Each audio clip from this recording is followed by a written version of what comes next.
because हमारे I might do a video at some point, but I don't think I have a presentation per se. Okay, so for the video, we will do the sharing. If required, we will detail it out later because हमारे कुछ students visually challenged भी हैं. Okay. So we'll keep that in mind during the Sure. session. We have a diverse audience that is. Yeah. A few people will keep joining in. So सारे students और teachers को मैं request करूँगी कि आप during the session अपना mic और video off रखिएगा because बहुत सारे लोग mobile data से joined in हैं.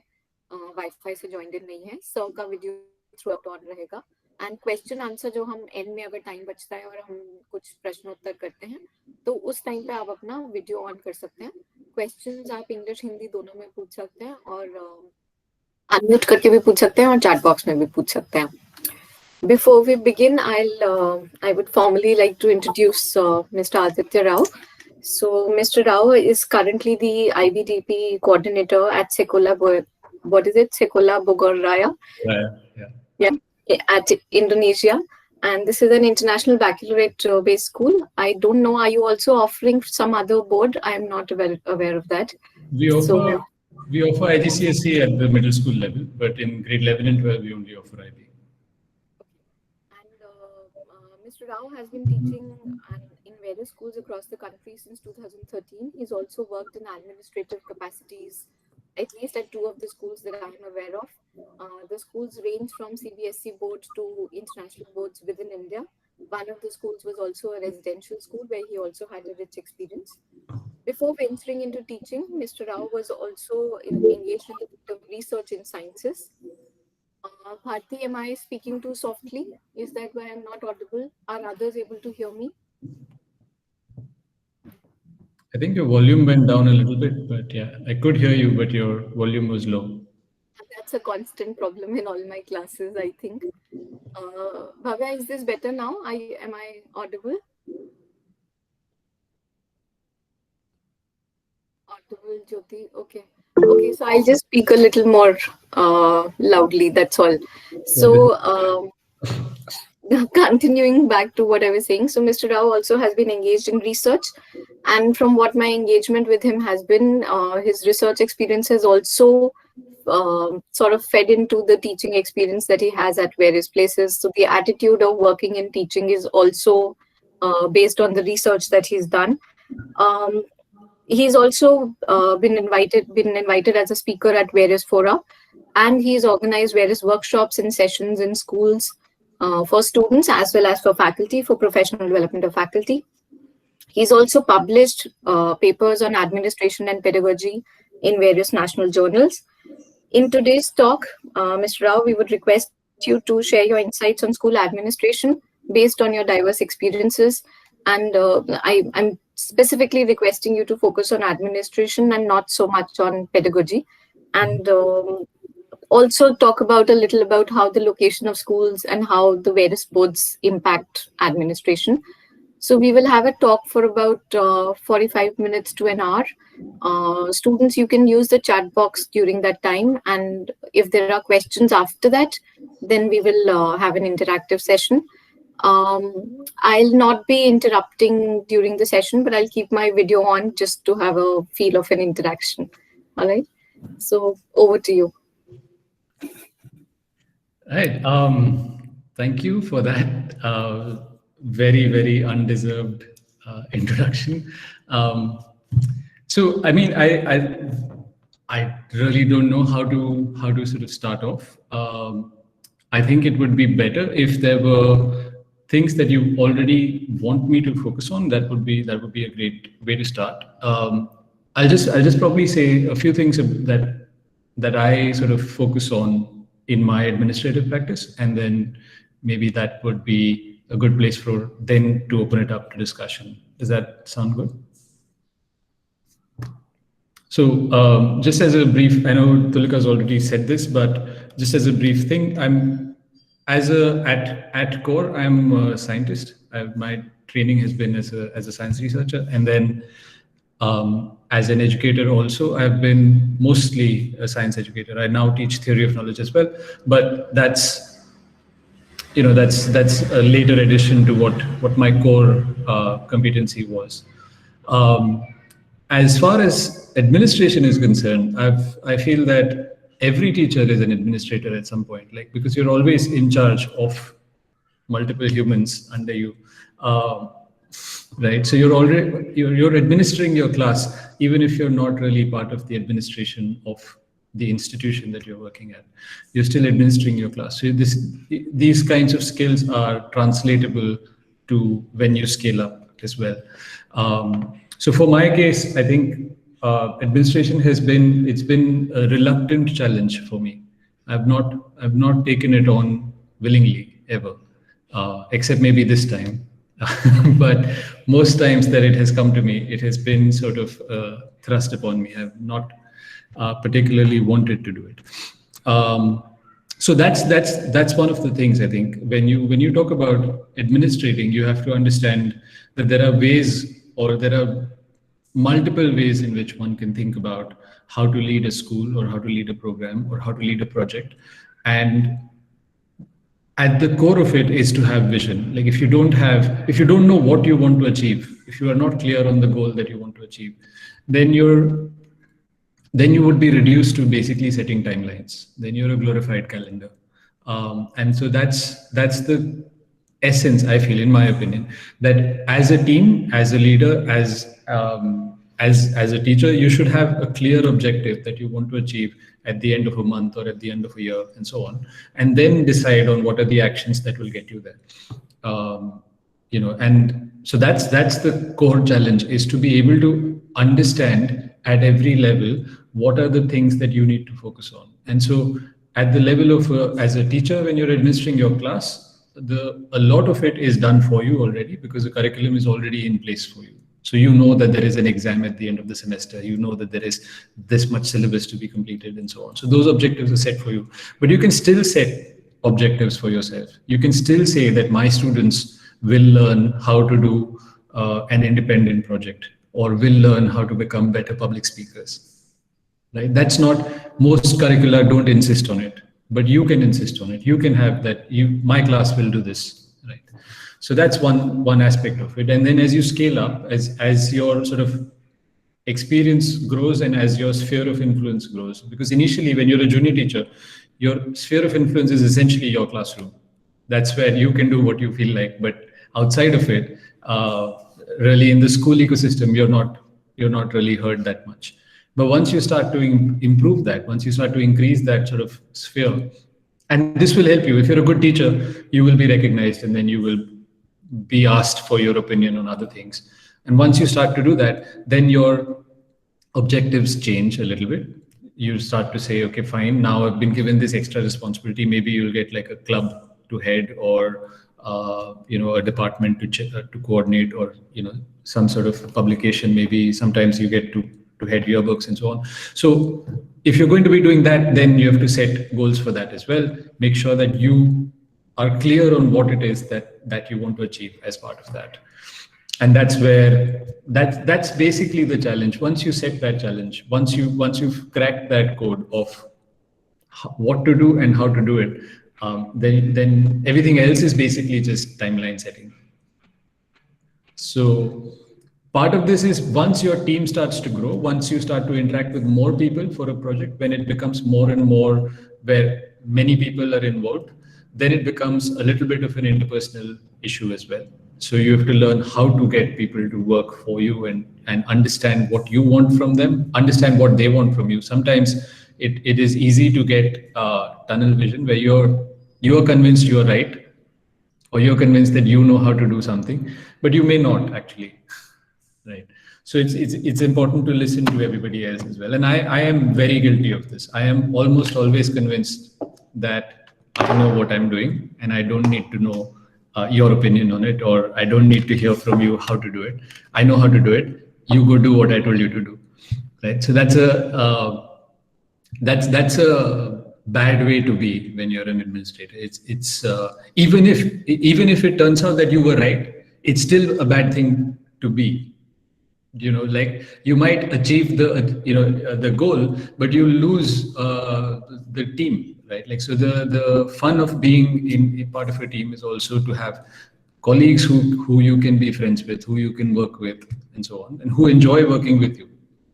And so it's a balancing act. You have to sort of work out when and how you're going to speak to everybody, how when to be stern, when to be so for example, for me, in a boarding school, one of the things that I could do was to invite people out for a game. I could just go say, "चल यार golf खेलते हैं," या let's go play some basketball or something, right? So that's a way for me to interact with people at a where work is not related, but I have an interaction where I can show them and see them as humans. So show them that I'm a human and see them as humans as well, right? Instead of just work colleagues. So that's important, I think. And very often we forget that. We forget when we're working, we forget all these things.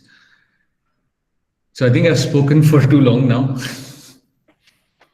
No, not for too long. I am going to trigger a few more thoughts with some questions. Mhm. So maybe that will help a little. Sure. एक gentle reminder, थोड़ा हिंदी हम Yeah, अभी yeah, भूल yeah. गए I, हैं. I, I forgot that. But I think, yeah, okay. तो हिंदी हिंदी मेरी I mean अच्छी है, पर मेरी it's not my professional language, I feel. Do you know what I mean? Like usually in my professional life, I always speak in English. So it's just instinct. I break into English by default, but I'll try. हाँ, तो मैं थोड़ी थोड़ी देर में remind कराती रहूंगी आपको. बिल्कुल. पहले तो यहीं से शुरू करेंगे कि teaching में आके and then how did you decide to shift towards administration? Like somebody like me, I don't want to shift to administration. I know I can't do it. So what motivated you to shift towards administration, and what is the difference? Like, so when an administrator tells me you teach this or you do it like this, I get very bugged. पढ़ा तो मैं रही हूँ, आप मुझे क्यों बता रहे हो? So that contrast, if you can highlight a little.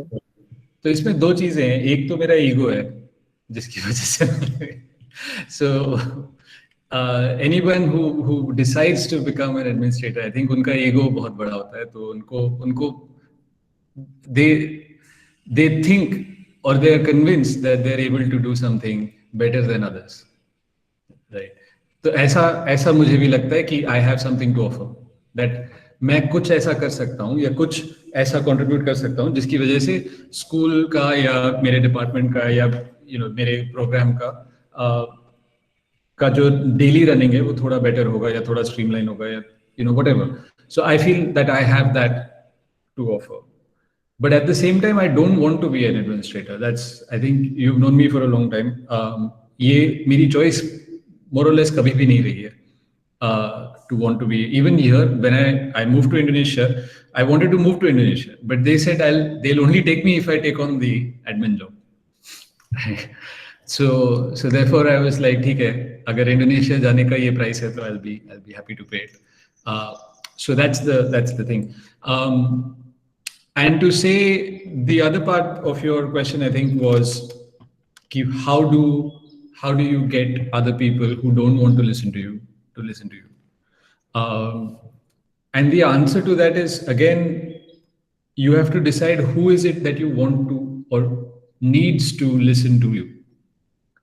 Right? किसी भी टीम में मतलब 2 या 3 तरह के लोग होते हैं. कुछ लोग होते हैं जो सेल्फ मोटिवेटेड भी हैं और कंपीटेंट भी हैं. तो उनको आप छोड़ सकते हो, बट यू कैन बेसिकली से they require very minimal guidance from you. They require only आपने उनको डेडलाइन बता दी कि इस फलाना डेडलाइन तक ये काम होना चाहिए और वो बाकी अपना खुद कर लेंगे और अच्छा करेंगे, राइट? तो उनको आपको you don't have to bother with them. You can basically just treat them as equals and you don't have to really do much with them. दूसरे होते हैं जो who are competent but not self managed. They know what to do, they know how to do it, but they have to be reminded again and again.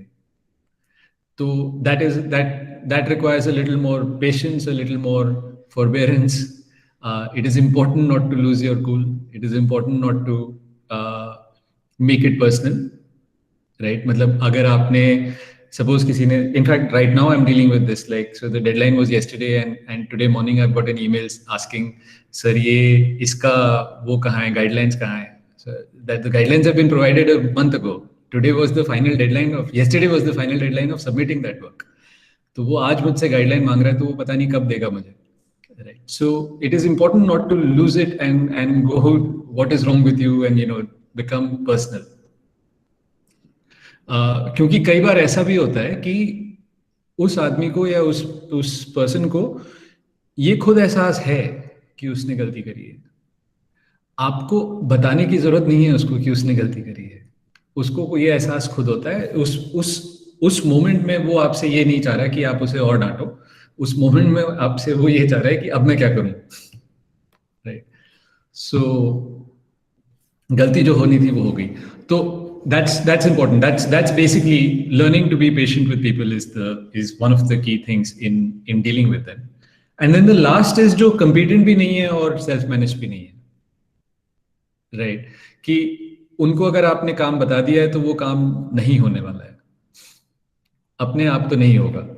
तो उनको आपको हर चीज बतानी पड़ती है, मतलब टू स्मॉल थिंग्स लाइक कि अच्छा ये इस ड्राइव में रखा है, ये उस ईमेल से भेजना है, ये मतलब सिंपल सिंपल थिंग्स। पहले स्टेप 1 ये होगा, स्टेप 2 ये, आपको वो पूरा उनको देना है वैसा का वैसा। एंड उसके बावजूद वो पूरा प्लान देने के बाद भी आपको उनको बताना पड़ेगा कि अच्छा अब ये करो, अब ये नेक्स्ट करो, अब ये नेक्स्ट करो। So those are the basic sort of broad stroke divisions of people usually. And in any team, you want the third type of person to be minimal. आप अवॉइड तो नहीं कर सकते, जीरो तो नहीं होगा, क्योंकि कई लोग होते हैं जो आपके लेगेसी हायर्स होते हैं। जैसे for example right now here in Indonesia there is a law that once you made someone permanent, a local like a citizen of Indonesia, if they've been hired as a permanent employee, then you can't fire them without paying them like a very hefty amount. So you can't get rid of them. You can't close the contract without. And every year that you've had them on your payroll, that amount increases. तो पहले पहले अगर आपने सोचा कि नहीं यार इतना पैसा कौन देगा, तो अगले साल ज्यादा देना पड़ेगा, right? So that because of that, now we are stuck with a few legacy hires where in the beginning we thought कि नहीं यार पैसा खर्च हो जाएगा, उनको थोड़ी ट्रेनिंग करा देते हैं, मे बी शायद बेटर हो जाए, राइट? सो हमने ट्रेनिंग पे पैसा खर्च किया, सैलरी तो हम दे ही रहे हैं। So year on year, our investment in that person is increasing, but the return on that investment is not there, right? Yeah. I'm going to ask you, मतलब there are lots of questions buzzing in my head. तो मैं कोशिश करूंगी कि एक चीज जो उसमें से निकल के आ रही है, that is that हर एक टीचर का अपना पर्सनालिटी टाइप है और उसको समझना जरूरी है, which is same as we say in teaching. Then हम जब स्टूडेंट से एंगेज करते हैं तो we say कि हर एक स्टूडेंट के लिए हमको टीचिंग को टेलर मेक करना है, एंड ऐसे ही हम एडमिनिस्ट्रेशन को भी we have to tailor make it to suit the needs of each teacher. Right. One aspect which is coming to my mind, which I find will be a bit of a challenge, that in my colleagues also and in my student also, I always see there are a few, those maverick creative kinds, and I look at teaching very as a creative profession. I don't think I can plan my class to the T and say ki aise hi hoga. So there is creativity everywhere. So how do you get people to meet deadlines? Because some people just don't meet deadlines. In life they don't meet deadlines. So I know you are very strict about deadlines. No, I'm one of those people who doesn't meet deadlines. You don't meet deadlines, but you get your students to meet deadlines. That's true, yeah. So I'm wondering कि ये दोनों चीजें इकट्ठे कैसे होती है? That's one question that I have, and I'll follow up with more. Yeah. Sure. तो I think again ऐसा कोई silver bullet magic answer नहीं है which will work in all situations. But usually my approach to deadlines is that I expect from students as well as from teachers, I expect self-responsibility, and I do not mollycoddle. So I will not come and coach you on meeting a deadline. If you ask me, sir, मुझे ये काम समझ नहीं आया, ये कैसे करना है मुझे नहीं पता, I'll be happy to help you. But if you come on the deadline or the day after the deadline saying I don't know what to do about this, then I'm going to have some words about that. So एक तो वो है, और दूसरा I've realized I have to, even if I've put a deadline, I have to still break it down into chunks and have like a system of reminders which I use, where at no point can someone say कि आपने हमको बताया नहीं या आपने हमको remind नहीं किया, right? Because that's important, because right now what ends up happening, for especially for people who are going to break deadlines or are habitual deadline breakers, they will find a way to blame something else or someone else or some circumstance, right? And the easiest thing to blame is that the person who was asking for the work has not told us that they expected the work, right. So एक वो है कि एक clear हर जगह आप जहां देखो, it should be an easily visible deadline to everybody. So every mode of communication that you use, and that's where effective communication comes in, कि अगर आपने ईमेल भेजा है, पीपल कैन से कि हमें ईमेल मिला नहीं, हमें वो यहाँ नहीं मिला, वहां नहीं मिला, तो we use a school calendar. उस कैलेंडर में हर डेडलाइन में उधर अपडेट करता ही हूँ, because that calendar then automatically sends reminders to everybody on that email list. उसके अलावा मैं एक मेलिंग लिस्ट पे हमेशा when a deadline is coming up, I'll send an email saying please gentle reminder, that's it, just a one liner gentle reminder, ये करना है. After that also people miss it, ऐसा नहीं है कि हम नहीं मिस करते, लेकिन उसके बाद they are not able to blame someone else, then they have to accept responsibility, and that is where they start to, एक बार जब उनको वो एहसास हो जाता है ना कि ये मेरी गलती थी, एंड सबको पता है कि ये मेरी गलती थी, तो नेक्स्ट टाइम नहीं करते, या एटलीस्ट इतना नहीं करते. Mentioned the school calendar. Is there a specific software that you're using for? We use Google Calendar. I think Google Calendar works quite well. It's integrated with everybody's devices. Everyone uses Google on phone, on laptop, on iPads, whatever. So that's the easiest one to use. There are many others which have more functionality, but they are not as universal. So you're basically just creating a task and putting in everybody's email there so that it comes as a reminder on that. Yeah. Okay. Google Calendar, you have the option of like choosing which calendar you want to look at right now, and you can label the task according to what. So you can put it in different teams as well. I know that. Sorry. Nothing. I didn't say anything. Yeah. Someone else said something. I'll just check. No, everybody. Yeah, just continue. I think nothing. Okay. So no, so I know that some people use Teams, MS Teams. MS Teams is a pretty good calendar service as well. We don't use it, but mostly because teacher training is important for that. It's not self-explanatory. MS Teams is not easy to use if you're not tech savvy. So हमारे यहाँ we prefer to use Google.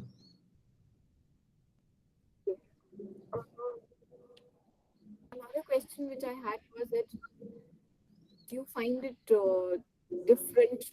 I mean, what issues in administration did you see in India, and how do you see that in Indonesia? Is there a difference in administration that you observe? And I mean, in terms of what it was when you came here and how you've been able to bring about some change. Okay. So there are cultural differences, major cultural differences, and this was true when I was in the US also. This was true, and when I come here also, this was true.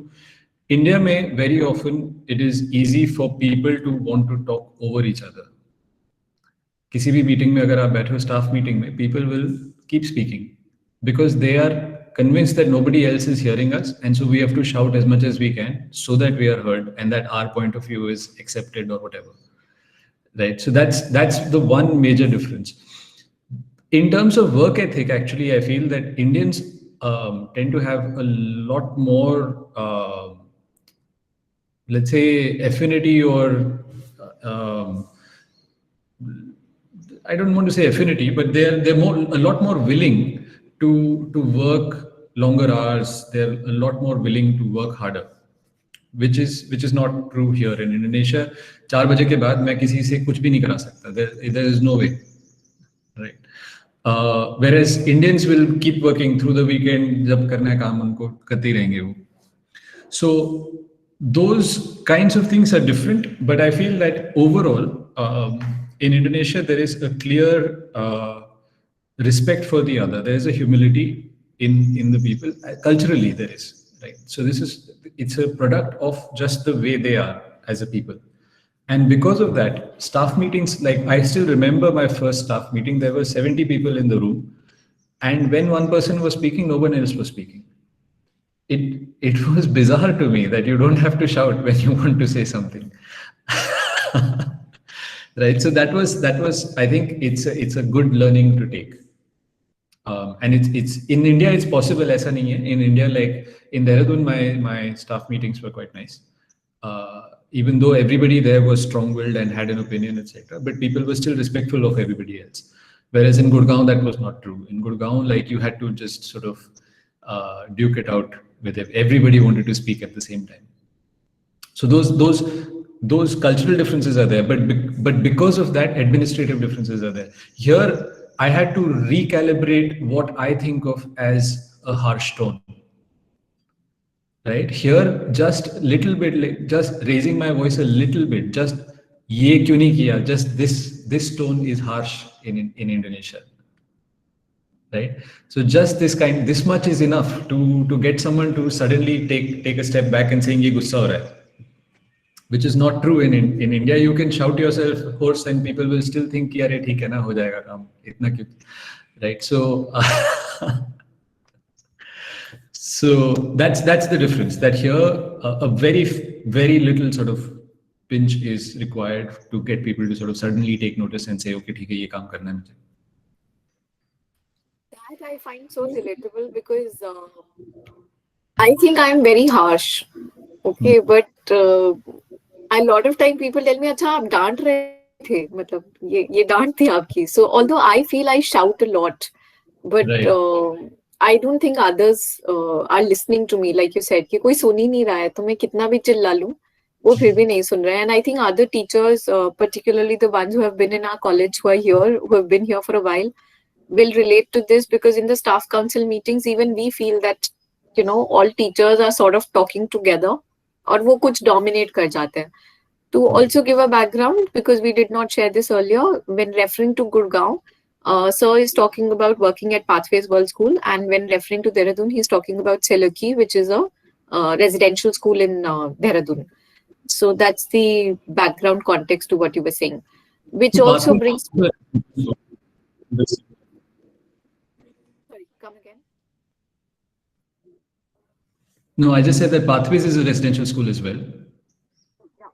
So, coming to that, so did you find a difference in administration in residential school and in a day school, and even in terms of the dimensions that you have to keep in mind, what all needs to be done? What differences did you see in that? So I think it depends on what kind of administration you're doing and what level of commitment and what level of engagement you have with the school. For me, I feel that a teacher should think of themselves as a boarding school, whichever school they may be at.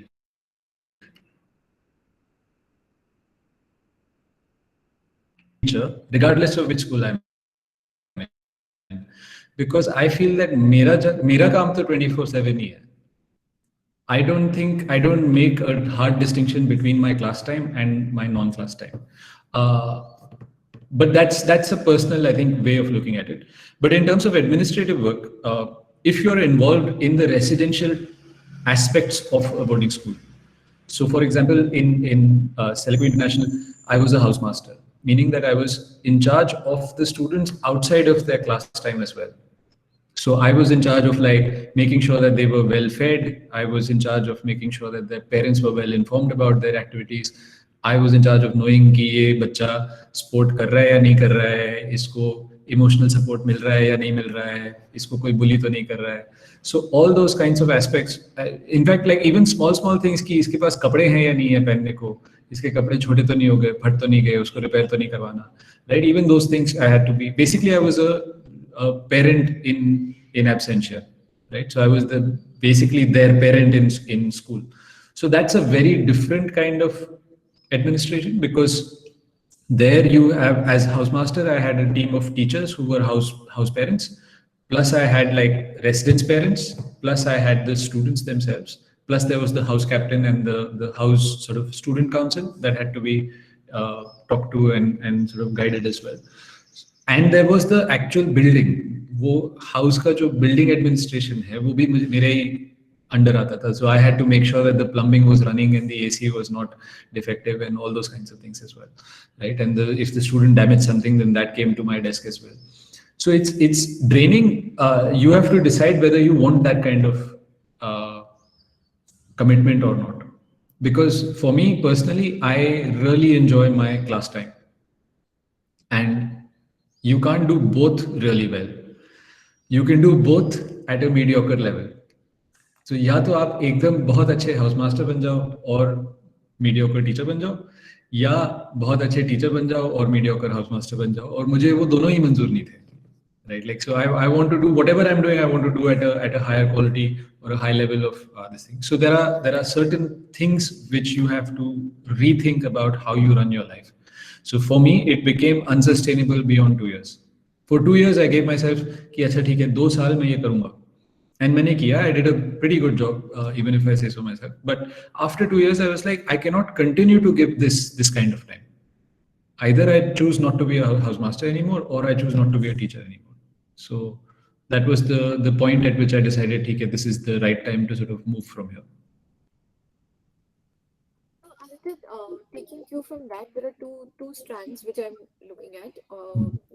We'll also take one of the students has posted a question which is similar to what you're saying. So I'll come to that after this. Yeah. But before that, a lot of teachers in India see administration as the natural progression in teaching. आप मतलब अगर मैं एक हमारे context में, अगर दिल्ली के context में बात करें, तो एनसीडी स्कूल जो कि प्राइमरी लेवल के स्कूल्स हैं, अगर मैं वहां पे एक प्राथमिक शिक्षक हूँ, तो मैं उसके बाद टीजीटी बनूंगी, 10th तक पढ़ाऊंगी, उसके बाद मैं एमए करके 11th 12th को पढ़ाऊंगी, फिर उसके बाद या तो मैं कॉलेज टीचिंग में जाऊंगी, या मैं स्कूल में एचओडी बनूंगी, हेडमिस्ट्रेस बनूंगी. So administration is seen as key, so when I से कि मैं पूरी जिंदगी कॉलेज टीचर रहना चाहती हूँ, तो वो बहुत ऐसे है कि मतलब आपका कोई एम्बिशन नहीं है जीवन में. सो आई how do you look at that? Because I feel administration is like you said, it's a full-time job and you can't be good at both, and Right. it's very draining, it's very time consuming, it's very exhausting. So मुझे नहीं लगता कि सब लोग administration उस तरीके से कर सकते हैं. But what is your take on that? Is there एक ये कि क्या administration is the natural progression, and if not that, then how do teachers grow? हम और क्या कर सकते हैं to avoid stagnation? Sure. So I think it's a very good and important thing, and I think you're right that यहाँ पे, at least in India, this is true, कि unless you become a head of department or something, then your pay doesn't rise.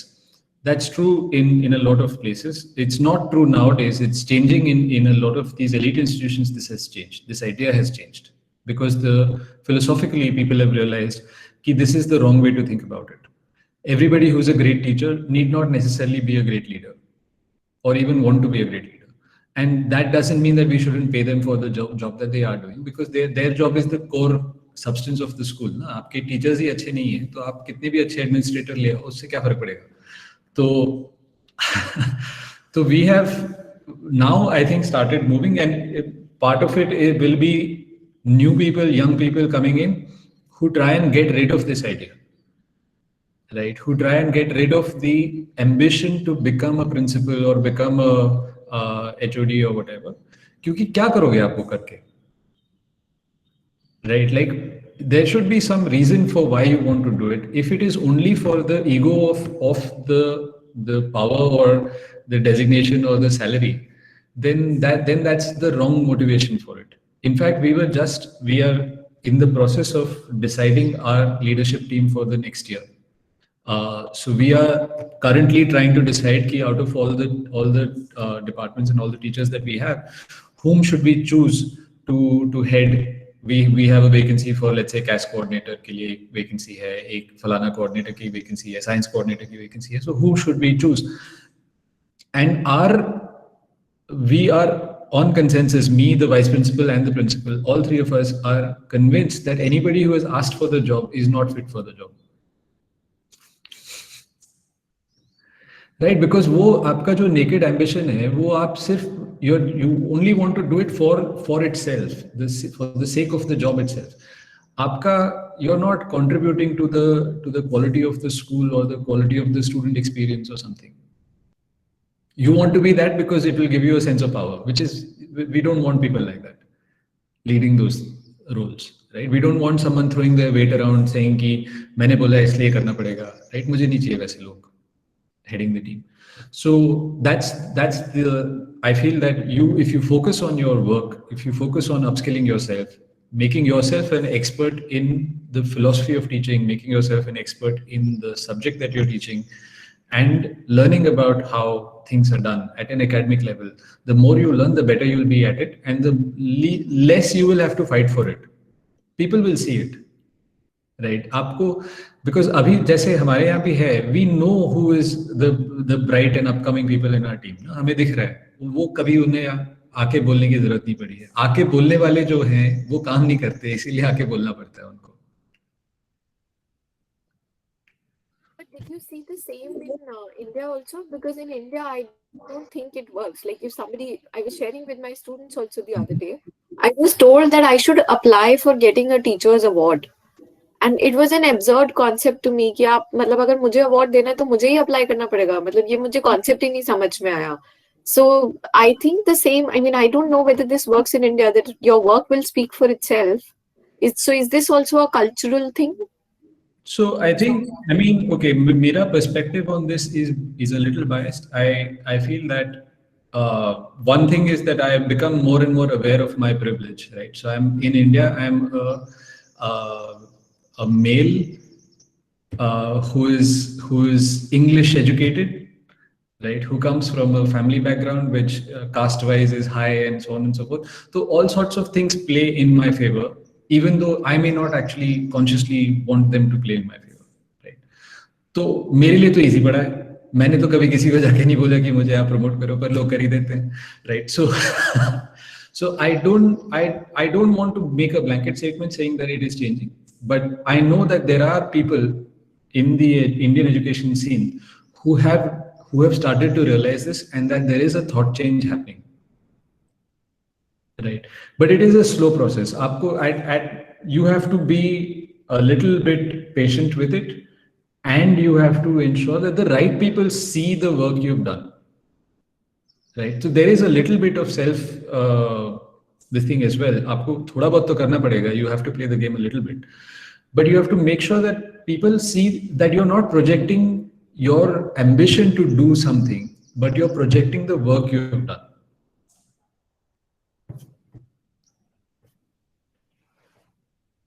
I think I mean, we have a few questions which I still want you to address, but we'll take some students' questions first. Sure. So I'm reading from the chat box. One of the questions which also stem from what you were saying, Nitika is asking, should we compromise with the quality of work to meet the deadline? What is more important, quality of work or meeting a deadline? So how do you Fair. see that? That's a fair question, Nitika. But one of the things is that there are certain hard deadlines which you cannot miss, right? So, for example, if you have to finish marking student work by a certain time, because the report card has to be generated by a certain time, then that's a hard deadline. You cannot say कि नहीं अगर मैं ज़्यादा time दूंगी तो I'll have more quality feedback, etc., etc. No, you have to plan for it. This was this has been, how many students you have, when the exam was, and when the deadline for corrections was. So you have to plan accordingly. And if it takes you more time to do that work, then you have to plan to do it that way. So that's about certain types of deadlines. There are certain other types of deadlines where you're like कि अच्छा ठीक है, अगर ये project कराना है, suppose हमको, let's say we want to start a new thing in school. Let's say we want to start an additional language support department. Now, if I want to start that, and if I compromise on quality of planning and start it early, then that's no good, because then you've got off on the wrong foot. So you're right that quality is important, but then you have to realize when you cannot compromise on deadlines. So certain things you cannot compromise on deadlines, and that's just how the system is. And then there are certain things which are more, let's say, flexible in the way you run them. But एक डर ये भी होता है कि eventually you have to start. You can, because you will never be perfect at something, so you have to, at some point you have to just take a say, okay, theek hai, aaj se main shuru kar hi rahi hu ye. This has to start from today, right? Because otherwise, I know colleagues of mine who have had ideas about starting a poetry club in their classes for years now, wo aaj tak nahi shuru hua hai, right? So I feel ki there is quality, yes, but as long as you have a basic standard of quality being met, that will get refined once you start doing the thing. Yeah. I can relate to not being able to start projects. I'm guilty of that. I have 10,000 ideas which I've never implemented. Sakshi is also asking, at times the role of a teacher and an administrator are mixed. Should we draw a line or, I mean, I agree with what she's saying. All Hmm. teacher administrator things will be fused together. So Yeah. your take on that?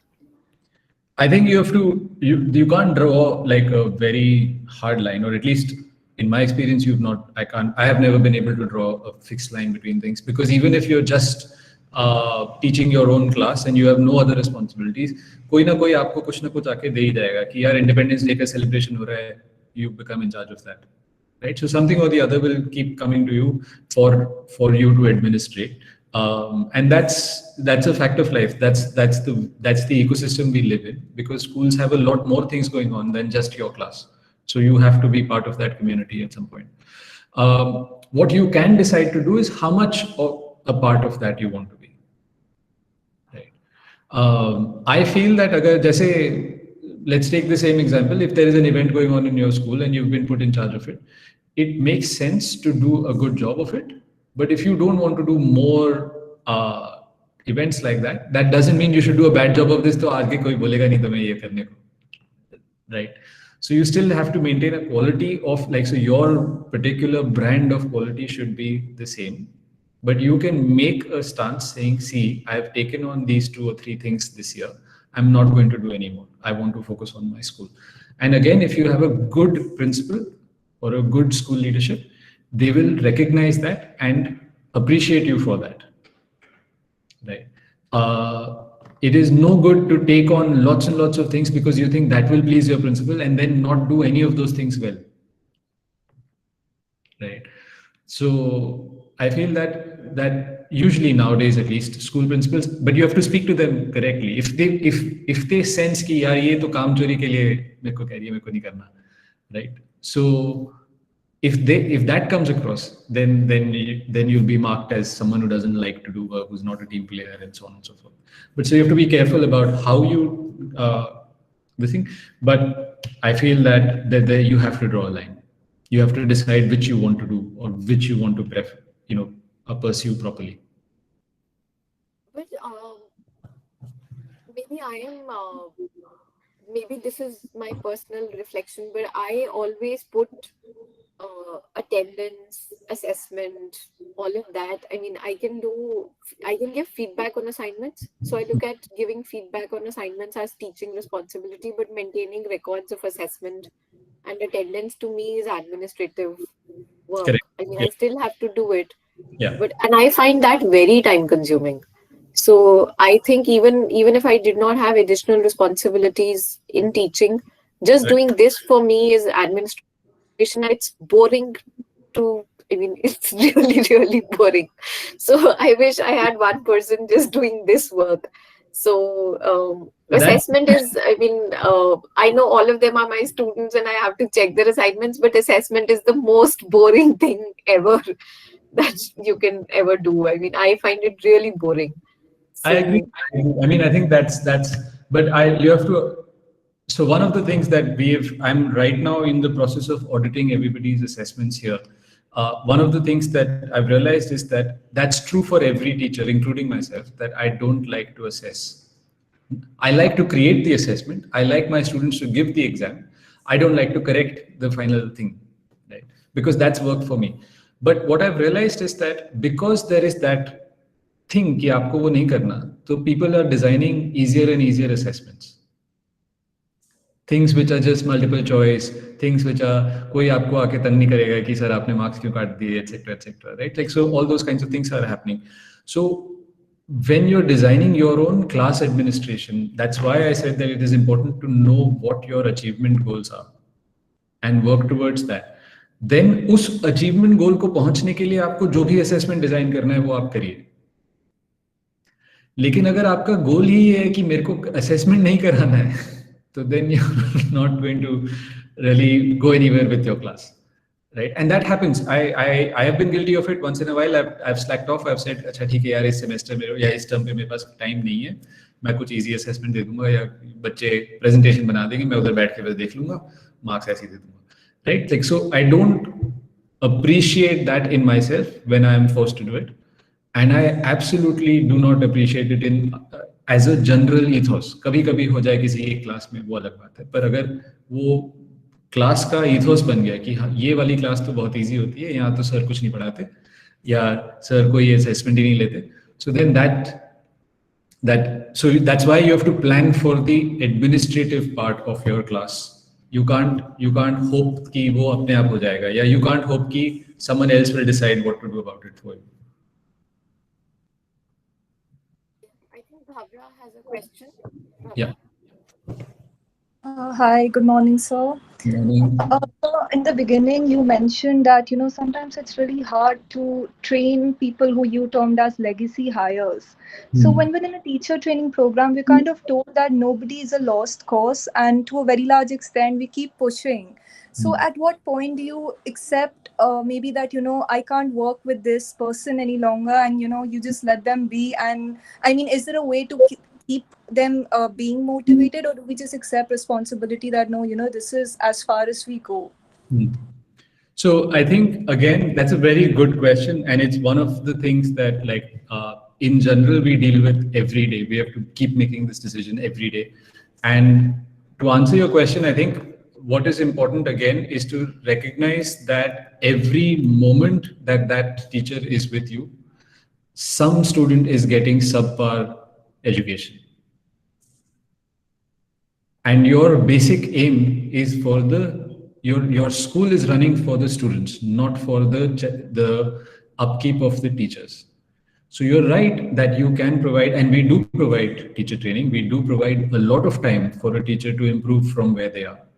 But if you realize that the starting point at which they are is below your basic standards, or that the time that it will take them to get to an acceptable standard is too high, and you cannot have, for a whole semester, you cannot have a teacher being trained on a curriculum which is live, which is running right now, right?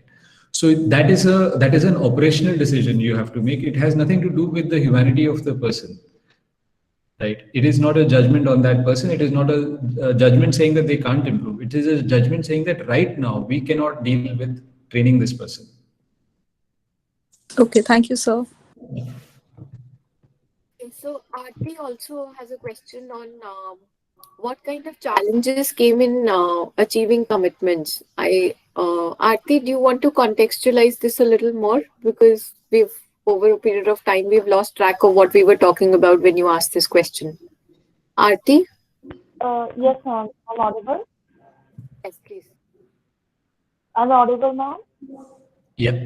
Aarti, please go ahead. I want to ask that kind of commitments you are taking, that what kind of challenges we face when we are achieving commitments, like in terms of students and in terms of administration level and in terms of at your own personal level, because every teacher has its own space where she or he can achieve that commitment.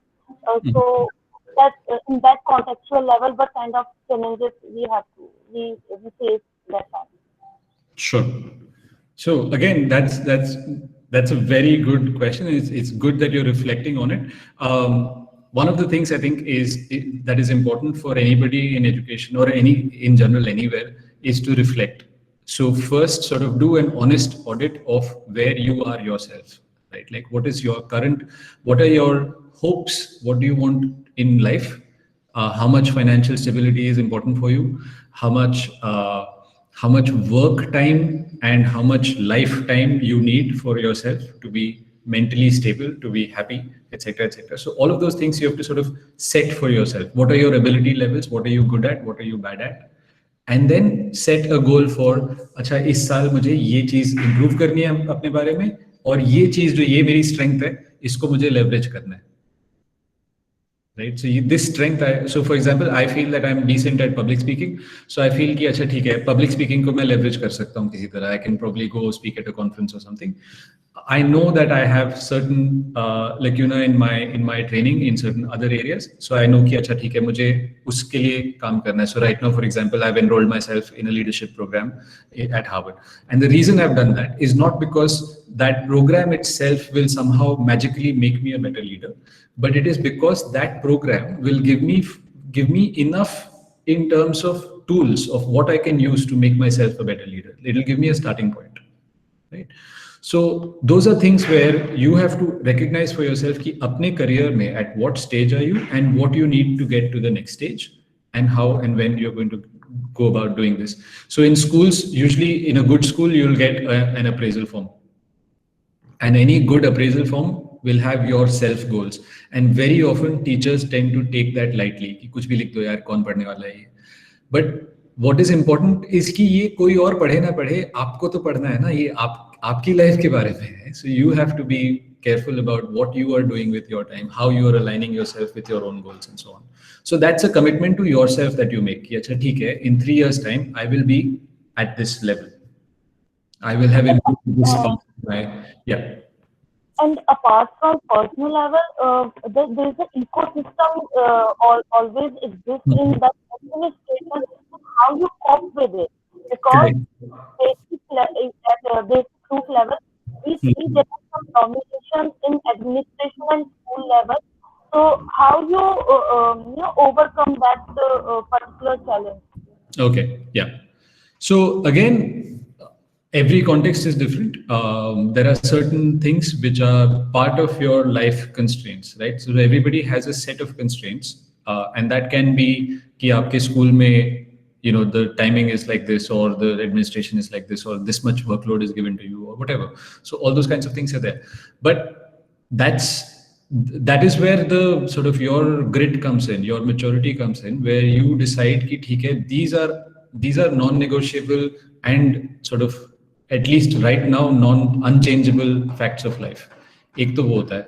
दूसरा होता है that there is no I feel personally कि there are lots of reasons to not do something and there are lots of reasons to say कि अच्छा ठीक है यार आज time नहीं है या right now I can't do this, etc. But there is only one reason to sort of continue to work towards what you have decided for yourself, right? Like तो आपके goals आपके हैं, वो आपको रखनी पड़ेंगी. When you say that there is a ecosystem that you are part of, learning to cope with that ecosystem should also be part of the goals that you've set for yourself, right? So there are many things which you can do in your personal life and the way you interact with people that will make your life in that ecosystem easier, right? And that's something that is a hard lesson to learn. You cannot learn it the first time you enter some place because everybody has a very self-centered perspective. हर एक को लगता है कि मैं जो सोच रहा हूँ या मेरी लाइफ में जो हो रहा है वो सेंट्रल है, right? So it is hard to see someone else's reasons for why they have told you to do something or why this is happening. कई बार I've been guilty of this myself. I've sat in a meeting and said मैं क्यों बैठा हुआ था, right? But if instead I say अच्छा ठीक है अब मैं बैठा हूँ ना, I have to be here. I cannot change that. So at least if I'm here, I might as well make my voice heard. I might as well contribute to this so that I don't have to sit in another meeting like this later. Right? So what can I do to change this in whatever small way that I can so that next time this will be a slightly better interaction, a slightly better experience. Does that make sense? Yes. So, yeah. Nitika has 2 sets of questions. I'm going to put them both together. Sure. One is what are the qualities that you look for when choosing people for administration, and how do you assess these qualities? And if you came across a person who would be really good at administrative work, but they've not applied to do the same, will you ask them or try to motivate them? So Constantly. So that's my challenge always, that we're always looking for people who can lead certain projects. So last year, I'll give you an example. Last year is the first year that we started IB at this school. And when you start IB, there are certain ways of teaching which are not concurrent or which are not really like teaching in other curricula, right? So for example, CBSE में, ICSE में, curriculum आपका already ready-made आता है. The school doesn't have to make it, the teacher doesn't have to make it. There is a set curriculum. Whereas in IB आपको device करना है, आपको decide करना है कि क्या पढ़ाना चाहिए, कैसे पढ़ाना चाहिए, कौन सी बुक यूज करनी चाहिए, etc. etc. Right? So everything is up to you. So to change that mindset in a teacher is a big issue. और वो आप सिर्फ उनको बोल दो कि नहीं अभी आप माइंडसेट चेंज कर लो तो नहीं हो जाएगा ना. Like suddenly, like they'll not suddenly become a completely different type of teacher. So you have to decide, acha theek hai, I will have small things that they can do. So what I decided was I'll have between two different departments, we'll have a interdisciplinary project that the teachers will decide and run with the students. तो आप जब ये कर रहे हो, then that gives you some idea of who is the person who is able to make that happen for you, right? Who took the lead, who had the best ideas, who was willing to sort of put in the effort to make everybody work together, right? Who was coming proactively and telling you कि यार आप sir आपने ये idea दिया था लेकिन मैं इसको थोड़ा सा ऐसे ट्वीक करूंगा तो ये और बेटर होगा. ये कौन कह रहा है आपको? Those are the people who you want to tap for your administrative tasks later on. These are the people whom I will depend on when I have a task. So now I already know out of like the 12 or 15 teachers who work in grade 11, I know कि इन 3 या इन 4 को मैं कुछ बोलूंगा तो वो कर लेंगे और मुझे ज़्यादा उनको गाइड नहीं करना पड़ेगा, right? Because I have given them small tasks to do together, and I now know which ones are good team players, which ones are not, which ones are going to complain ये बार बार काम देते रहता है यार, right? So so I basically look for people who understand the value of these kinds of things. What you want to achieve, उसका value आपके दिमाग में तो है पर उनके दिमाग में भी होना चाहिए, right? And they should be able to understand that this is valuable, whether my boss told me to do it or not, this is valuable. I should do it regardless. Then those are the people you want to sort of pull up, right? To paraphrase what you're saying is that one, creating opportunities where people can demonstrate what they can do, and second, as an administrator, you would be observing people to see what kind of work they're undertaking, how they do it, so whether they achieve the final goals, but also the process by which they achieve those goals. So observation is one way of assessment, and the other is to create opportunities. And I would say the same goes to teaching as well, you know, so creating opportunities for students and observing whether they've been able to do it, how they've been able to do it. So it's more or less the same process. Excepting in teaching, we have to finally give them a certification. So we need marks and mark sheets and this and that, whatever. Absolutely. Okay. I think that's a perfect Shweta wants to ask, what are the qualities of a good student and how can we realize our goals? And if you can share some tips from your experiences. So I think my thinking on this has evolved as I've evolved as a teacher, right? So when I first started teaching, I started teaching at the university level, and my idea of a good student was जिसको मेरे को पढ़ाने की जरूरत नहीं है. And then later on, as I started to mature, I was like, अगर मेरे को पढ़ाने की जरूरत नहीं है उसको, तो वो मेरा student ही क्यों है? मतलब मैं, why am I a teacher, right? So to me today, I feel that a good student is a student who needs me to teach them, right? A good student is someone who teaches me how to be a better teacher. That's my quality of a good student. So I feel that you should look for students for whom you can devise a learning strategy which will make them better than they were when they started, right? So ये good student वाला जो है, it is unfair to put it on the student. The onus is not on the student. The student is neither good nor bad. It is how you approach that student that is good or bad. So the qualities that I hope my students will evolve through my teaching, through my interaction with them, through their own sort of learning, etc., is that they will learn how to find the right information in the right way, that's basically a learner is what कि मतलब अगर आपको कोई भी नया चीज दिया है सीखने के लिए तो आपने एक अपने दिमाग में you have been able to make a framework on how you are going to learn that thing, right? That's what a good learner is. And as long as I can teach my students to do that, then they become good students on their own, and then they don't need me. I want to I jargonize this a little. So Yeah.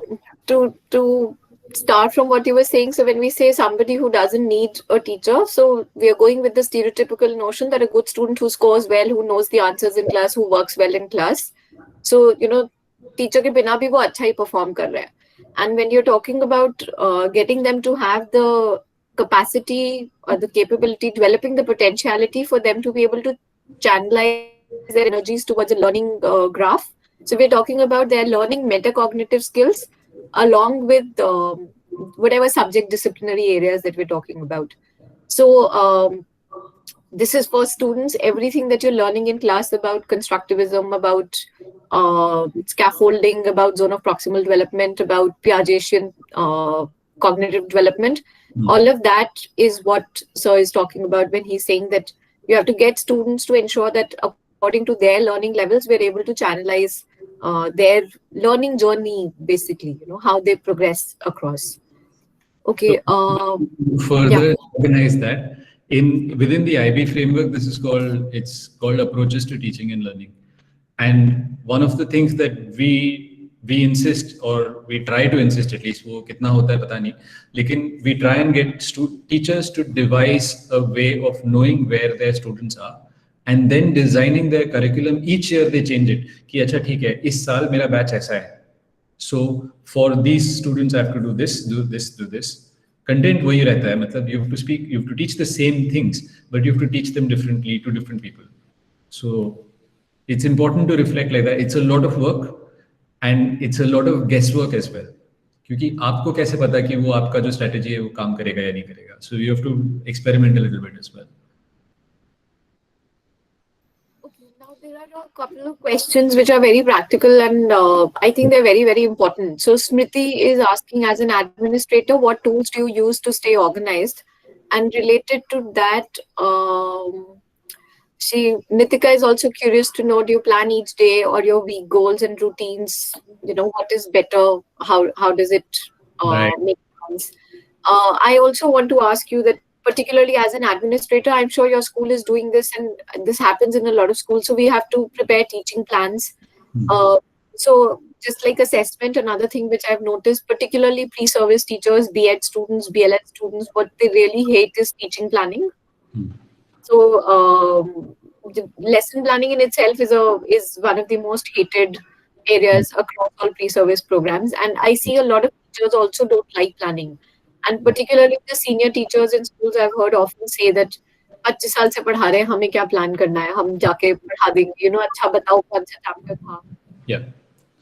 So I think again, planning I feel I'm bad at it, but I feel that it is absolutely essential, right? Like so to answer the organization question, I feel that technologically, I really value the use of technology to stay organized. And I'm bad at it in the sense that I am not consistent with using it. I'm good at it that I know which technology to use and how to use it, right?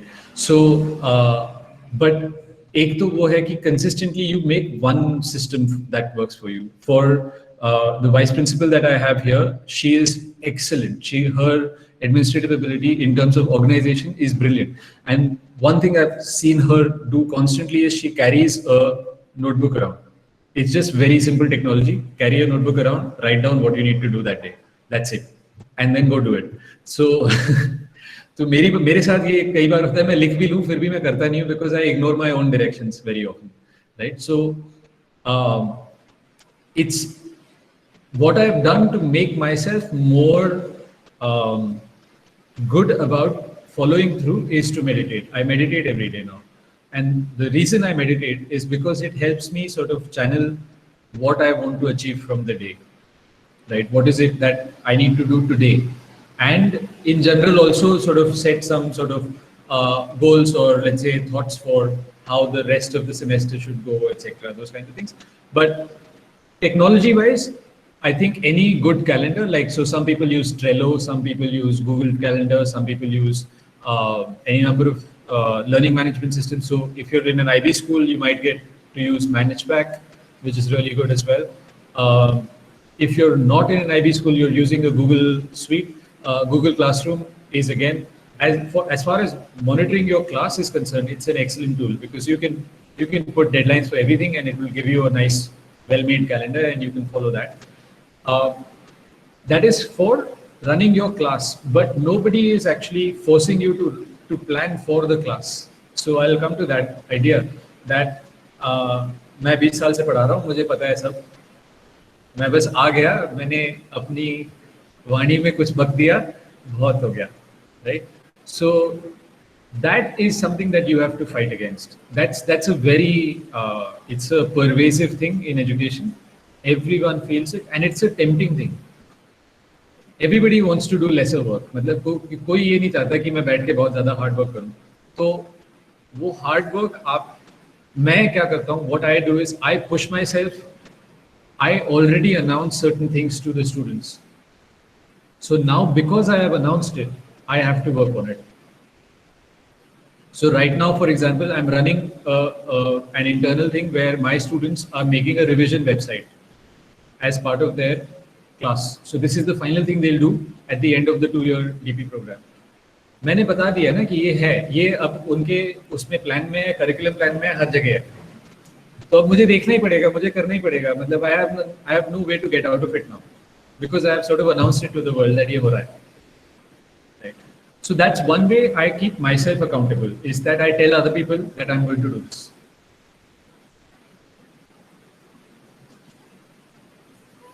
So also asking, going by what they were asking, is there a specific tool that you're using for administration? Like you said, Google Classroom, Google Calendar, etc. works, but is there something that you're using for planning your daily routine and setting down checklists every day, or going the Elon Musk way and time blocking or something? Are you doing that?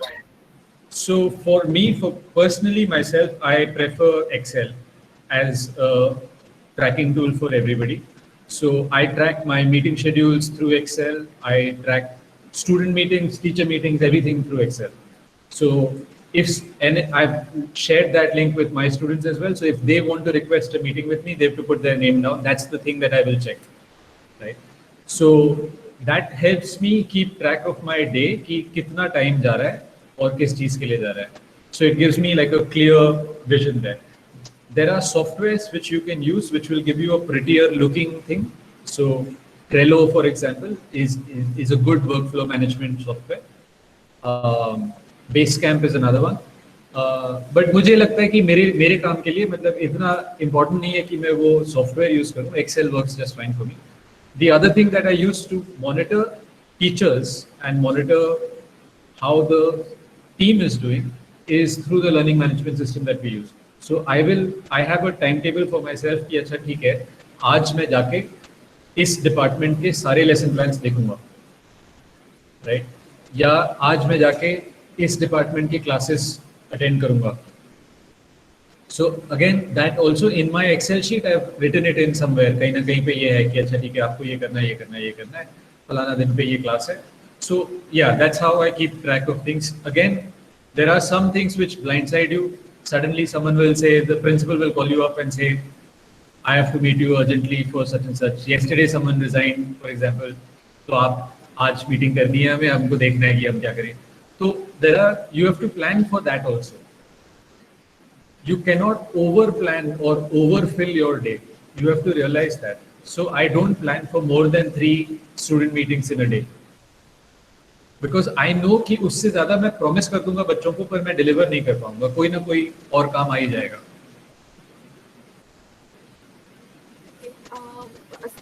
Somewhere earlier you had also said that, we look at teaching as a 24-hour job, so where is the personal life and work life balance happening there? So for me, personally, again, this is different for everybody. What I have done is that I have kept hard limits on when I will be unavailable, right? but my students know it. My students know that they're allowed to message me in that time. I'll just not reply in that time, right? So this conversation with students is an ongoing process. अभी भी चल रहे हैं. मतलब there are line messages that I have right now on my phone, which are, sir, I was working on this project. इसमें मैं I got stuck here. What do you want me to do? So ठीक है, वो message पढ़ा है, मुझे पता है I have to reply to it, but I'll reply to it when I am free. Right? And students know this, and students respect it, and they learn to work that way as well. Then उन्हें भी पता है कि अच्छा ठीक है, sir को email भेजा है तो उसका 24-hour turnover cycle रहता है. So they know that they have to plan accordingly. They cannot send me something which is urgent 5 minutes में करके दो सर, ऐसा नहीं होगा. So that's something that's an expectation that you set for everybody. Weekends are like that. Like weekends, again, I prefer to have blocks in my life. So there is a personal wellness block. So I have to say, अच्छा ठीक है, so I cycle today I cycled about 20 kilometers, but usually on weekends I cycle about 40-50 kilometers. I go to the gym, I go swimming. So ये सारी चीजें हैं, ये non-negotiable है. These are not things which I do if I have free time. These are things which I have to do. इसका time अलग है. So anything that I have to do, I have to find time within that block. Otherwise, I don't do it. Or at least I try not to do it. I'm going to take Jyoti's question now. Yeah. So she's asked, what is more important to encourage students to keep getting motivated throughout the learning process, assessments or feedbacks? So I think they need to be motivated at all times. Assessments, one thing that should be made clear to students is that the assessment is not for them, the assessment is for the teacher. The assessment is for me to know what I need to do next with you all. The assessment is not a judgment on you, which is it's a problem. A lot of times teachers who don't want to offend their students or don't want to upset their students will give higher marks than the work deserves. And so this skews पर होना ये चाहिए कि आपकी class जितनी भी brilliant हो, आपका एवरेज कर्व तो वही रहना चाहिए. Your assessment should become harder and harder as your student ability becomes better and better. It shouldn't be that मैंने शुरू में पढ़ाया था, मेरे बच्चों को कुछ नहीं आता था, end of the year में सारे 100% मार रहे हैं. तो वो 100% मार रहे हैं मतलब आपका assessment बहुत weak है. Right? Like, so your assessment should adapt as your teaching ability or your students' ability adapts or improves. So one is that. How to keep them motivated, I feel, is to explain to them the joy of the subject you're teaching to them. First, I work the first month of any year that I teach is spent on just sort of getting them to look at the wonder of the subject. So in my classes, like we have things like I'll ask them to bring their best biology fact or a weird animal that they found somewhere or something. तो बच्चे लाते भी हैं, they'll show me now YouTube videos, sir आपने ये देखा क्या, etc. And then we have a discussion just around that. It has no agenda, just for the love of the subject. Once you get there, then everything else becomes easier. Then they become more and more motivated to sort of learn more about the things that they were talking about. That's my strategy. It doesn't necessarily mean that's the only strategy, but it's something that has worked for me, and I really value doing things that way. I'm going to ask Ritika's question, and I love this question. Do you always follow the rules or guidelines provided by the authority, or is it okay to be flexible or maybe ignore some? Ritika, I love the idea of ignoring rules and guidelines. I'm going to keep that in mind when you are in my class. I know who's not following rules now. Yeah. So I think in general, you have to be a little bit of a rebel to change things. Right. तो वो तो करना ही चाहिए, आपको होना भी चाहिए. You have to think outside the box. Just because a rule exists doesn't mean that the rule is correct or that it is useful or whatever. Having said that, though, there are certain things where you have to know which battle to fight. ना मतलब मैं ये क्यों fight करूँ? So I'll give you two examples. One example is in my previous school in Pathways, the rule was that you have to wear a tie. Even in summer and all, you have to wear a tie. अब the whole building is AC and all, तो ऐसा कोई मतलब आपको बहुत ज़्यादा वो नहीं हो रहा है, you're not being discomforted too much, but you have to wear a tie. And I knew a lot of colleagues who just out of spite, नहीं पहनेंगे क्या कर लोगे वैसे, right? Like just out of spite won't wear it. But then they'll complain that the students in their class are not in the correct uniform, they're coming without wear. And so my observation here is if you are not setting the example that you want your students to follow, then you should be completely okay with your students not doing the exact same thing, right? So if you feel that it is okay to break a certain guideline, you should be completely okay with your students breaking the same guideline, right?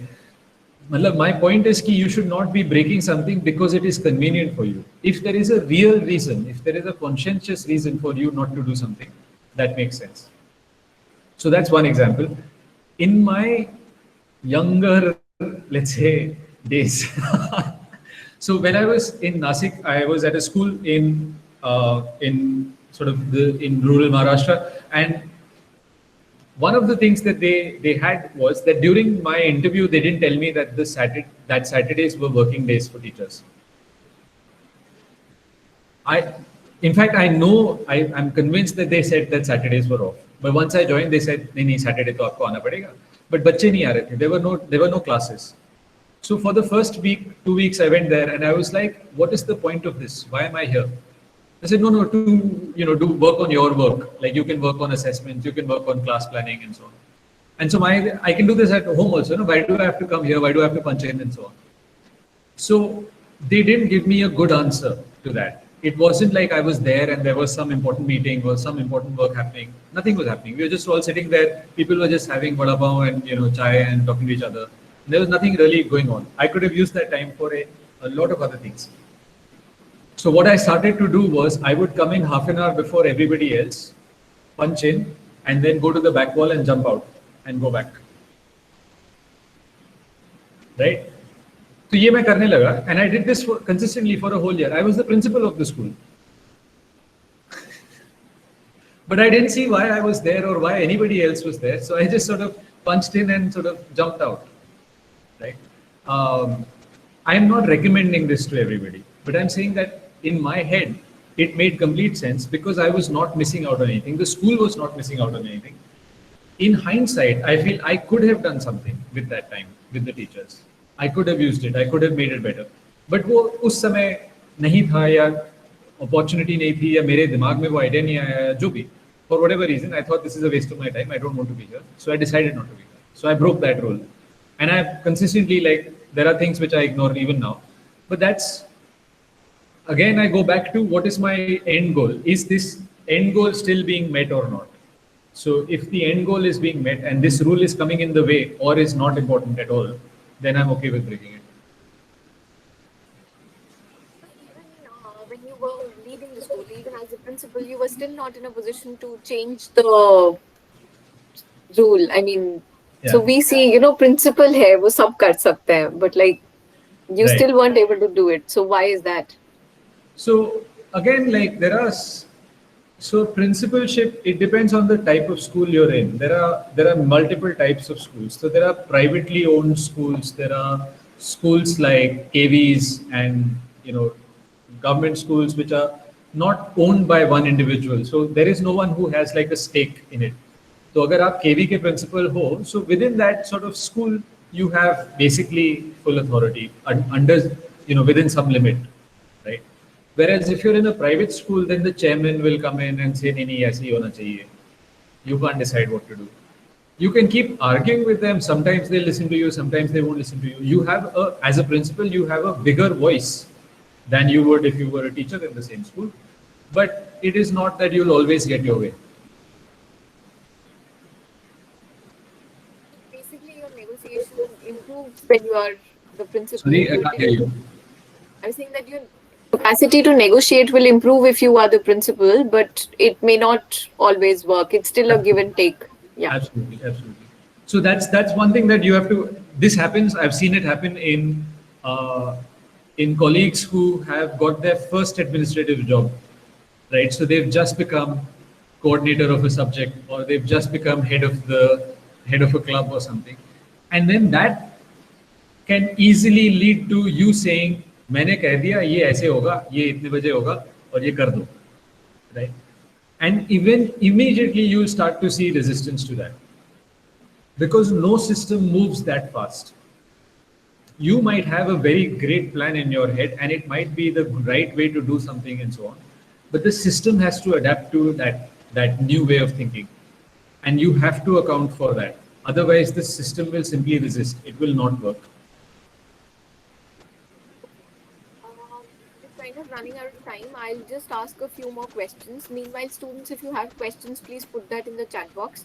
But there are two more things which I want you to cover, three more things before we close. One is that can you give a little bit of a summary about how you prepared for the pandemic last year and how are you planning to reopen school? What is happening in Indonesia? If you can tell us a little bit about that. Yeah. So for the pandemic, I think that's one of the good things about Indonesia, or at least this school, was that we were very well prepared. So this is, I'll contrast, because I was still in touch and I was seeing what was happening in my school. In my school, we, from the first reports out of Wuhan, जैसे ही वो हुआ कि ये spread हो रहा है दूसरे countries में जा रहा है, January, around mid-January, we started to war game. हमने immediately बोला कि अच्छा, if the school closes, are we ready to close today? And if you're not, then what do we need to close? क्या क्या चाहिए हमें? तो we were like, हमको teachers को train करना पड़ेगा, हमको एक प्लेटफॉर्म डिसाइड करना पड़ेगा कि कौन सा हम यूज करेंगे, बच्चों को ट्रेन करना पड़ेगा, kids should know how to get on Zoom and be there. We have to create a code of conduct. All classes have to be recorded, etc. We have to safeguard the students' interests and so on. We have to create a timetable which is conducive to that, so that your screen time is not high. Right? So all those things. So we tested 3 different platforms. We tested Google Classroom, we tested Management, we tested Zoom. Then we decided on a blend of those things. We tested different timetablings, etc. We had one whole week of classes where the students were still in school, but this class was online. Right? So that we got used to it. Everybody got used to it. Everybody knew her class ka Zoom link kidhar hai, etc., etc. We created a moderation system. So we created a way for me to go and look at everybody's classes. So I had all of the data of everybody's classes. कि हर एक का Zoom link एक वो हमने spreadsheet बना लिया, सारा उसमें था. We made a timeline कि अच्छा, everybody has to tell us what they're teaching that week at the beginning of the week, so that we can monitor what is going on in each class. So we created those systems in place because we anticipated कि this may go on for 2 weeks, but it might go on for longer. And for any length of time, we cannot say कि अच्छा, this is a black hole. We don't know what happened in this time. We cannot, and that paid off because now it has gone on for a year. This grade 11 batch has been online throughout for the whole year, right? So that has paid off because our systems are good, are well placed. Parents have said, they're happy with the way that we handled it and so on. Student achievement has not suffered. Assessments have not suffered. Most of the things that we needed to achieve as the batch have been achieved. So we are happy with the way we handled it. And by contrast, like if you look at pathways, they knew at the same time as we did कि ये हो रहा है दुनिया में. But when the lockdown happened in India, they hadn't yet decided whether they'll use Zoom or they'll use Google Hangout or what. They had no way of monitoring teachers. They had no code of conduct. They had none of those things in place, and they had no teacher training, etc. So a lot of teachers were then left stranded because they didn't know what to do. We even had, like in our school, we did a survey of hardware. आपके घर में internet है या नहीं है? आपके पास laptop with a webcam है या नहीं है? और अगर नहीं है, तो we issued those things to them from here. We bought them a net connection. We gave them a data allowance. And we gave them a laptop and a webcam. right? For every teacher who was not able to do it, we provided all of these things because our objective was clear that we should have a seamless transition from on campus to offline, so online. And that happened to a very large extent. That happened. There were still, of course, one or two classes which in the first week didn't run really well, but second week onwards they were running fine. How are you going in the reopening phase? We are not still going anywhere close to reopening. We keep hoping for it. So basically, we are hoping for the best and planning for the worst. That's how we have been operating, and that's how we are continuing to operate. Because the vaccines have come out, but in Indonesia the rollout is not very high. So the percentage of people getting the vaccines is not high yet. Rolled out for everybody. Like here, it's more or less for the senior citizens and for some target population as of now.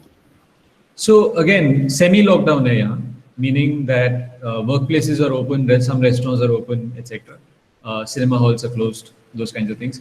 Schools are closed right now, but schools are trying to open. So I know one school has opened in a hybrid manner. So technically, the government basically has said कि आप खोल सकते हो अगर आपको खोलना है school तो. But we are taking the cautious thing of कि अब इतना एक साल तो निकल ही चुका है, एक दो महीना और वेट करने में हमारा कुछ नहीं जाएगा, and it's working fine. Like so, we don't have like this burning need कि आज ही खोलना है school. Is this the same in state-run schools in Indonesia, or is this the status only in private schools? State-run schools are still closed, and it's in private schools also they're closed. And again, in Indonesia, the governing structure is such that there is a central government, but they don't have power in all the provinces. So every different province has its own sort of governor, and the governor has decided what to do there and so on. So किसी jurisdiction में खुल चुका है पूरा school, और किसी जैसे यहाँ पे जकार्ता area में it is not possible because the population is very high and the numbers are very high. So it's not possible to open here yet. This is when you say the schools are closed, it's closed for students as well as for teachers. So again, teachers, and this you will find out again and again in your careers, that teachers are not considered, in the grand scheme of things, they're not considered valuable assets by governance and so on, right? So this has to change, and it is changing. But right now, teachers are allowed to go to school. So we are going to school on a shift basis, but students can't come to school. You teach from schools. Sorry? Teach online through. You teach online from schools. Yeah. And okay. part of it is because of parental pressure. Because there's again in a private school, parents are. It's not good to think of them that way, but they are essentially clients. They are paying for the service, and so some parents have raised the concern saying that if the school campus is closed and if the teachers are not coming here, etc., then why are we paying such a high fees? Which is again, it's unfair, obviously, because the teacher salaries have not changed and the upkeep of the building, etc., the administrative cost of running the building is the same. It has not changed. So all of the costs associated with running the school are mostly the same. There is no difference. So वो है that we can't just shut down school. So for appearances, we have to say कि नहीं हमारे teachers आ रहे हैं school में, इसीलिए आपको fees भरनी पड़ेगी. So Jyoti is also asking your views on how Indian schools have handled the pandemic situation. Do you think have they been efficient in handling the pandemic? No, not even close, I think. But that's true of India in general. India has not handled the pandemic at all, right? So you can't blame a school which is in an ecosystem which itself is in a shambles. So India has really majorly messed up how the pandemic is handled, and so the schools have taken their cue from it. Having said that, though, schools have been closed at least. So most schools have remained closed even once the lockdown was lifted and all. So most schools have remained closed, and that's a step in the right direction. Again, that is changing now. A lot of schools have started to open up, and that will cause further problems if the vaccine is not rolled out properly and so on. But क्या कर सकते हैं? We don't have the infrastructure. So I talk about my perspective is limited to private schools, and so I know that there's a lot more money there than in other places. But state schools को आप कितने दिन बंद रखोगे? Because state schools, I mean, how are the teachers going to even reach their students, and how are they going to teach if you leave the building closed? Because again, internet नहीं है कहीं India में. India में like I was there recently in November. India में airport पे internet नहीं है, मतलब what can I expect in rural parts and so on, right? Like, so there's no denying that it is mishandled, but it is also a problem of infrastructure. It is also a problem of mentality. It's a problem of हमें कुछ नहीं होता mixed with हम नहीं बंद करेंगे. Okay, so two final questions. One on, do you have specific recommendations for our students in terms of, they're going to be teachers in a year and a half from now, certified by Delhi University that they're all ready to be teachers. So is there something specific that you would want them to learn in terms of skill sets or something of this kind? And second, if you can also guide them a little on how to look at careers at the international education level, what kind of career opportunities can they look at with a degree in education? All of them are graduates, some of them are postgraduates in science, commerce, arts. So what kind of what is the career option that they're looking at?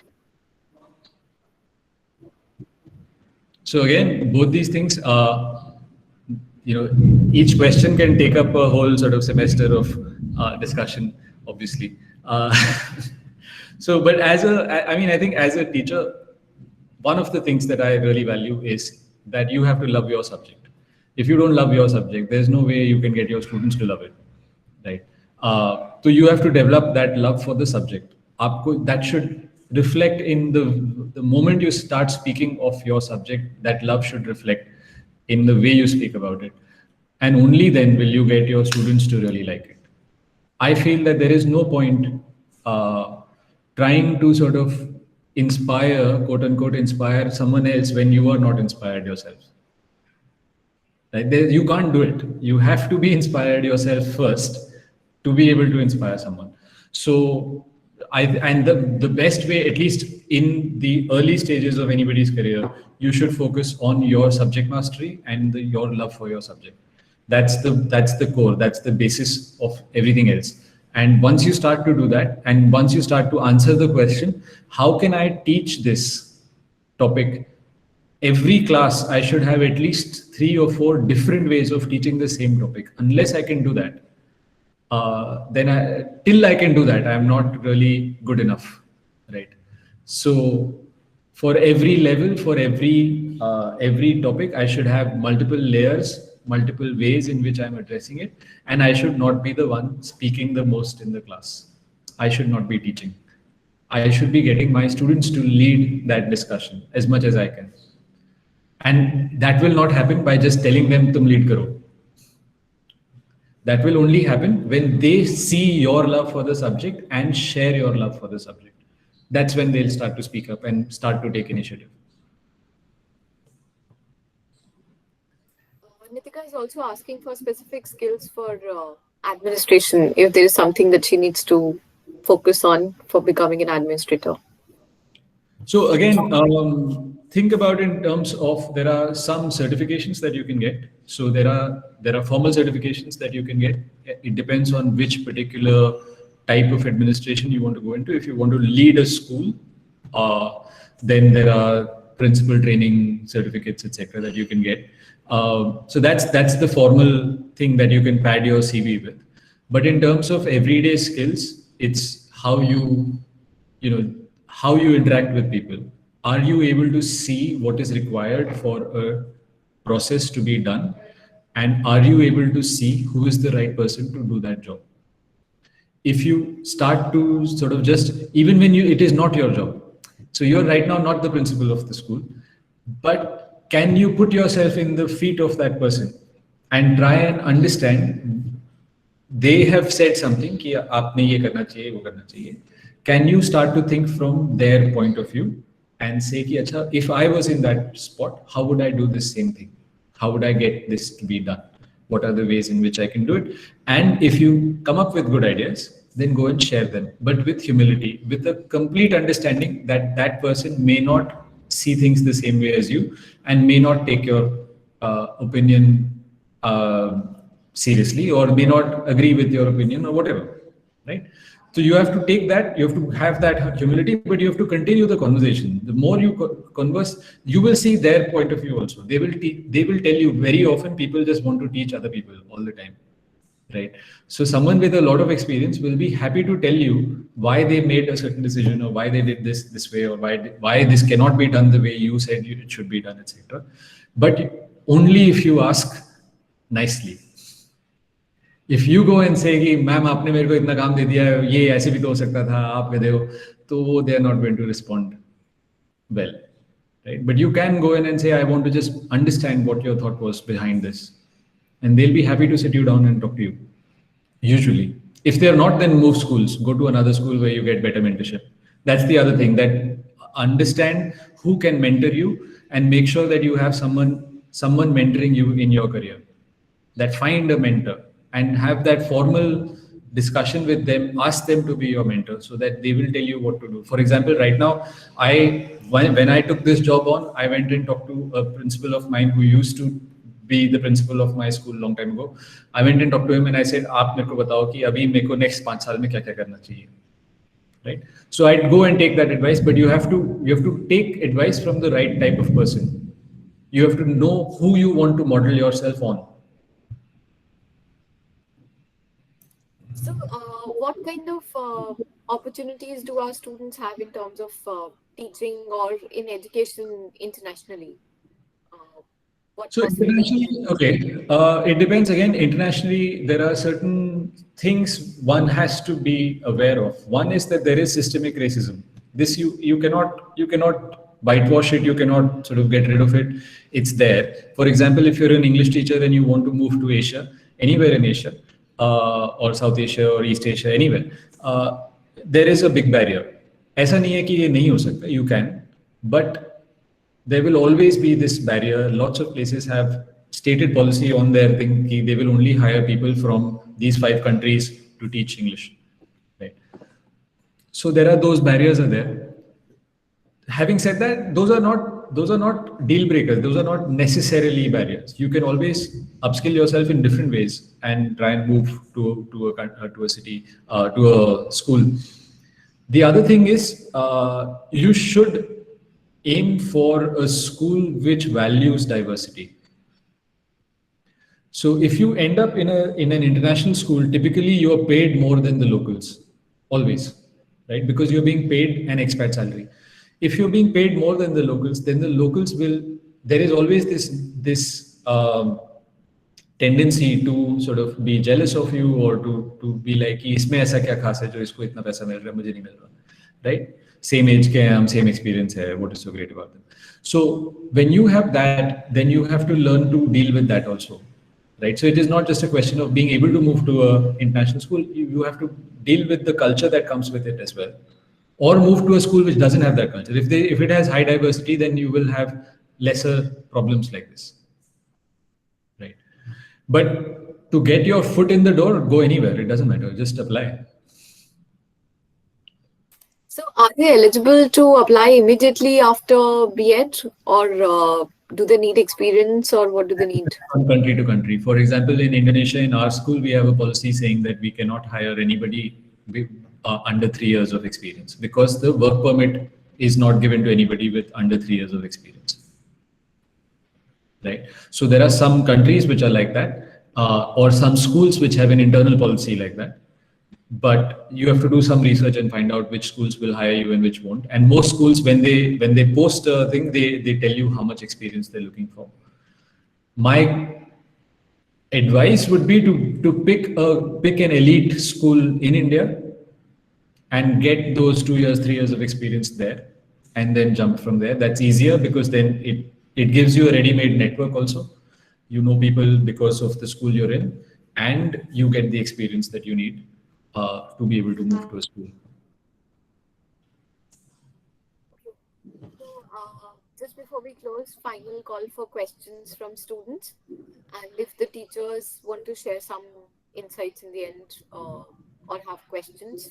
We'll just wait for a few seconds before I formally thank you for spending time on a Saturday and not going swimming. So, um, I already went cycling today, so I'm okay. okay. Yeah, I think we don't have any more questions, so we can close for the day. Thank you so much. Thank you so much for joining in all, My and also pleasure. sharing your insights. And I, like I said, I'm recording the session. I'll send you the recording later. Surendra sir, आप कुछ कहना चाह रहे हैं? थोड़ा सा sir से ये आइडिया चाहिए कि जो पर्सन विद डिसेबिलिटी है, स्टूडेंट विद डिसेबिलिटीज हैं, उनके साथ एक कोविड टाइम में किस तरह से डील किया गया?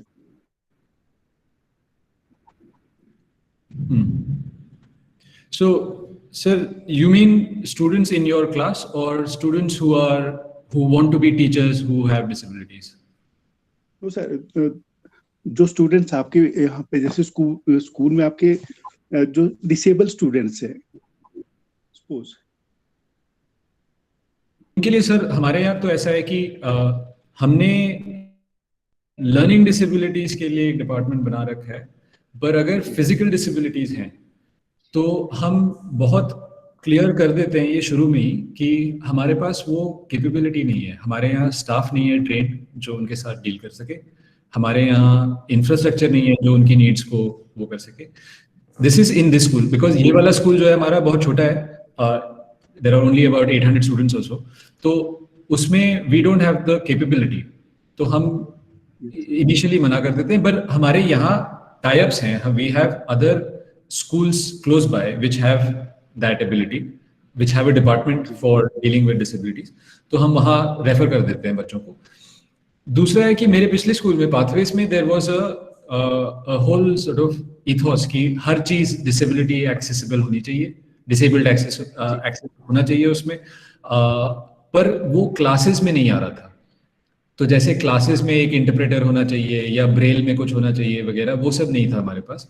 तो again as a mainstream school, most schools don't have the capability, at least I don't know of any mainstream school. एक बैंगलोर मैसूर में मैंने एक देखा है स्कूल जहाँ they had very good integration of students with disabilities with mainstream students. I don't want to say mainstream, but for clarity I'm just saying it. I don't like to use the word mainstream. पर दोनों students को साथ में एक class में पढ़ाने के लिए उन्होंने अपने पूरे स्टाफ को ट्रेन किया था, उन्होंने क्वालिफाइड पीपल हायर किए थे, करिकुलम उस तरह से रीडिजाइन किया था, स्पेसेस रीडिजाइन किए थे, सो दैट वाज पॉसिबल. पर वो most schools I don't think they can do it. Okay sir, thank you sir. Students are saying thank you to you in the chat box, and thank you once again for sharing your time and your experience. I had an excellent time. I think the questions they forced me to reflect as well. So I always enjoy the opportunity to reflect. And I can see that parallelly the students are discussing something in the WhatsApp group. So I suddenly realized that ये क्या कर रहे हैं. So I have not read anything. I will just go back and read what they are discussing parallelly also. So, but thanks a ton. I'm going to end the recording and I'll share this with you later. Thanks again. Thank you. All right. Thank you. Bye. Thank you all the students and teachers. Thank you. Bye-bye. Thank you. See you.